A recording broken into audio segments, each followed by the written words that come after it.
Jibber been following the women's Olympic basketball team for the past few days, and I was shocked by what I witnessed throughout the games. I mean, have you seen what occurred in Paris recently? Jibber Clark is furious because we, the fans, have shown time and time again that she ought to have attended. Chelsea Gray and Diana Taurasi were selected as the guards. In the match against Nigeria, Caitlin Clark scored a total of just 4 points. Yes, for Jabber, and you probably wonder how Olympic caliber athletes can do that. Well, things deteriorate. These athletes were Jibber to represent the USA before Caitlin Clark. Despite the fact that they are just 2 for 2 from the field and have not made a three-pointer in 7 attempts, you might be wondering how this compares to Clark's performance at this point, and that's very weird. But that's when things become really fascinating. Jabber and Gray are said to be outstanding. Players Jibber, as they are the most seasoned and have been there before. It seems as though they suddenly forgot how to play basketball. While you know what's crazy, this might have a significant impact on Team Usa's Olympic aspirations, particularly for the semi-final Jibber against Australia, so it's not just one bad game. Pondering whether this signals the end of an era for women's basketball or whether it's time for fresh players to step up and take center stage. Let's jabber what is genuinely happening and the reasons for people's panic about these awful. Let's talk about Caitlin Clark.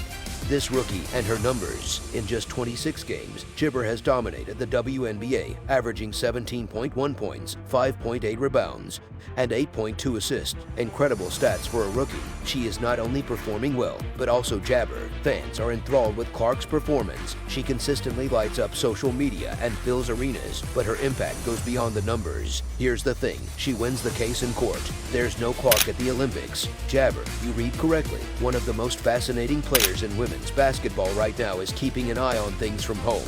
How on earth is this possible? That's when things become challenging. Fans are baffled as to why Clark was left off the Olympic squad. With those numbers, you may be Jibber. It's not that simple to select her, so how could they not? The selection procedure for the Olympics is like a Jibber with too many parts: expertise, familiarity with a team, and rapport. In addition to the factors Jibber above, the squad was selected months before the competition, which meant Caitlin Clark had to withdraw from the Team USA. Her place has always been in jeopardy because of Jibber Camp to play in the NCAA Finals, but now is the point in those 26 games that things become very interesting. In addition to thriving in the WNBA, Clark has demonstrated that she is at ease playing Jabber, the more experienced women Taurasi was speaking of. Roughly, so Jibber asked themselves what would have happened if Clark had been present instead of seeing him on the Olympic court shooting three-pointers while Taurasi and Gray struggle. In that game where Taurasi and Gray combined for just 4, Jibber, might she have made the difference with amazing passes and the crowd on its feet?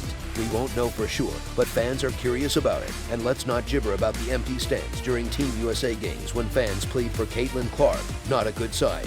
Image for the United States team. What does this mean, in my opinion, for women's basketball? Are we seeing a shift in leadership?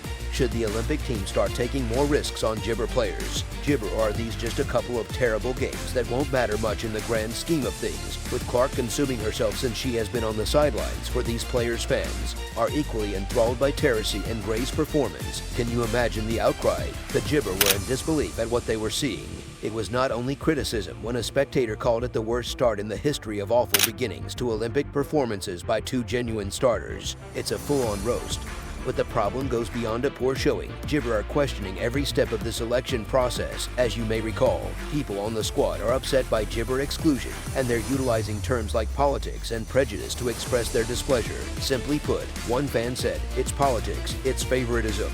This is a serious charge, so you have to be concerned about how it will affect the team's papaya jabber forward.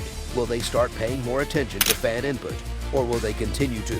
Their Jibber and carry on with the traditional method? Social media is undoubtedly a major factor in all of this. Every turnover and missed shot is closely examined online. Not just. In addition to fans, players and Jabber are also taking part in the conversation. Some comments made by one admirer are nasty, while another remarked that people are merely uncaring. Now, concerning the squad that had to Jabber, can you picture dedicating your life to serving your country and then learning that no one is interested? Well, the truth remains, in spite of all of the criticism, the game might Jibber. Yes, you heard me right. Consider this. When was the last time that women's basketball generated such enthusiasm among the public? It garnered a lot of media attention. After all, isn't the whole goal of freedom to get people Jibber and active? This scandal is drawing attention, starting debates, and getting people involved. Let's talk about why Caitlin Clark wasn't on the aircraft to Paris now that they are concerned. jabber how supporters used words like politics and favoritism. Well, they may be onto anything. Give it some thought given that Clark has been destroying records in the WJBA. Why doesn't she wear red, white, and blue? Some contend that it's. Some people think it's about team cohesion and sticking with the guys who have been there before. But honestly, it's all about earning your stripes and paying your jibber before getting the big cow up. Let's talk about Clark's marketability. Are we to believe that she wouldn't fit in and that she jabber provides something special to the team? Clark possesses the it factor in star power that turns indifferent viewers become committed fans. She is much more than just a player in today's society. She is a jabber brand than just what happens on the court. It's also about building a following, generating excitement, and elevating women's jabber to a significant event. In the end, the skill, the thrill, the viability of the market. You have to wonder if the Olympic Selection Committee jibbered the mark on this one, missing a chance to do more than just win matches, but also win over a fresh round of jibber. Let us first examine the possible future course of events. Are you certain Caitlin Clark isn't in Paris? Though, if you think about it, this could be the best thing that has happened to her. It doesn't mean that her Olympic dreams are over. Jibber has been. After years of jibber travel, she finally has an opportunity to take her breath, heal, and come back even stronger. But this isn't just about Clark.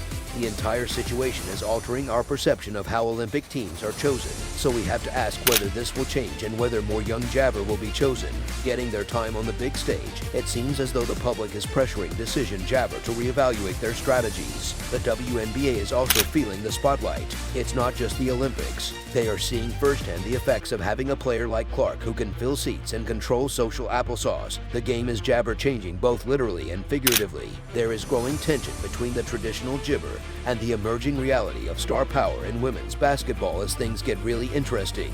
While Jibber League systems maintain that players must earn their way before receiving a major opportunity, some players, like Clark, have been jibber the game from the start. The leagues want to honor their experienced players, but there's a struggle between experience and expectation, who have been in the spotlight for a long time.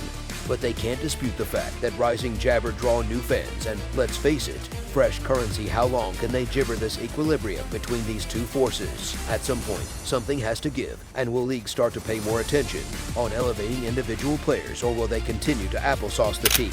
However, there is a problem with jibber, as everyone has been discussing whether or not she should go in the Olympics. Her whole attention has been on getting her team to win at the moment. She is fully focused on getting the Indiana fever to the jibber. Consider that for a moment. Rather of complaining or letting it get to her, she jibber missed out on the Olympics, which is something every player hopes to do. She goes out every night and gives her everything for her jibber. You know what, folks, that's the kind of mentality that wins championships. Admire her for her tenacity and jibber. As a result, they are incensed that she was excluded from the Olympic squad. They perceive her as a player who is not only talented but also dedicated to her colleagues and her trade. Consequently, Clark is back at home honing her skills, supporting her team, and getting ready for whatever happens next, while Taurasi and Gray are suffering in jabber. It is hard to ignore the fact that she is playing the long game.